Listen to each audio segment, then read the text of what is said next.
Batiku, sampung reklamo na ing pinupul daring taga DPWH, iba't karing motorista ang pang lokal opisyalis ning syudad Angeles, parikil king mabagal kanong konstruksyon ning Pandan Road. Depensada naman ding engineers ning ahensya, mitok yan ing minunang time frame, pauli ning issue king right of way. Ay ning report ng April de los Santos. Makaperwisyong traffic, alikabok neng mapali at burak naman neng manuran. Mapilanlaren kareng reklamong nilitanya ning jeepney driver ay tatang mamerto, dikil ketiking road construction asa sagawa ning Department of Public Works and Highways o DPWH. Ketiking Angeles Magalang Road, dane ning Barangay Pandan, Ciudad Angeles. May albog na kaya itsasakin ito, may limbog na bukit oh. Kaya ini po, mag-obra lang at 2 oras po ng kaya doon Domingo yala po mag-obra.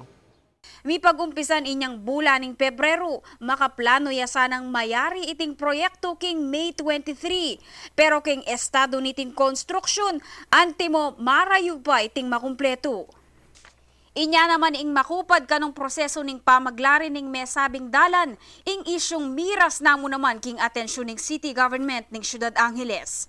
Iti mo naman kanong sa sentimiento dareng manungkulan king lokal na gobyerno. Agpang kang Vice Mayor Vicky Vega kabigting, bistamat man kano sakop ning upaya ning city government ing proyekto. Lugal na la naman kanong makipag-ugnayan king DPWH, bang paspasan na ing pamanari king Pandan Road construction. They would tell us na okay na gagawan na niya. Pero apparently, aliwa in what is being reported to us, ketang talagang maliliari. Kasi potang mag-pass by ka king Pandan Magalang. Akit mo, less than 10 people lamo rin ding magobra. Ating metong mamalis niya, kabat balik-balik kitang alikabok niya.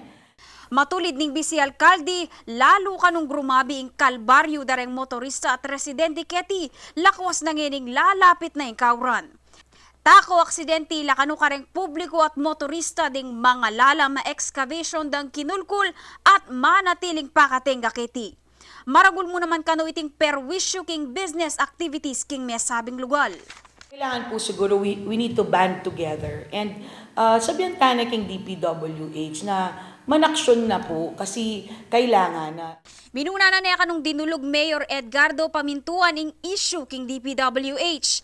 Pero imbitan la naman kano king sangguni ang panlalawigan session king tuto king Domingo ding opisyalis ning ahensya at stakeholders bang ilapit ing apila ning publiko king DPWH.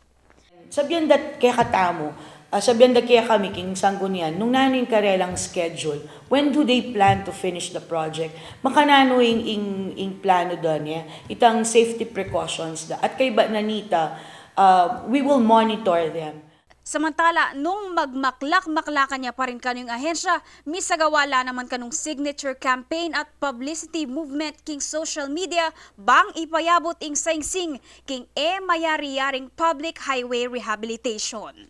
Kailangan po, yung malagawang panahon, kailangan ng apayari rin. Baka nito po rin tao kayo nila mga perisyo. Then ang magsinsagin nyo, rin ang kaya kayo, perisyo lang po. Mga albog na kayo kayo, rin tao kayo, may mandalinong kaya. Alaw black para indan may lapulungog ka rin. Samantala, depensa na naman ng DPWH, mitok yan ng initial time frame. Anong no May 23, 2013 niya pa dapat apag-umpisa ng proyekto o neng may ngayon tala, pauli ng issue king right of way. Yung project po supposedly dapat mag-start siya May 2013.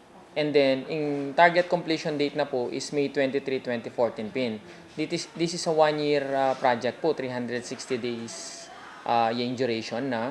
But eventually po niyang Luban Mining Project for implementation, we found out na ating issue king road right of way. So that's why po niyang mag-suspend niya po yung project. No? Kaya kami mag-umpisa. And then after na po nita, mag-start yung contractor tamo by January, February na. So, nung lalentaya po, from January up to now, almost 5 months siya pa pong mag-government contractor tamo. And in revise na po nitang, nung tukyan tayo tang 1-year duration na, supposedly sana December ya po yung completion na paning project. Ako po ay April de los Santos para king News Force Pampanga. Balitang tutuking Balen, Susuyo.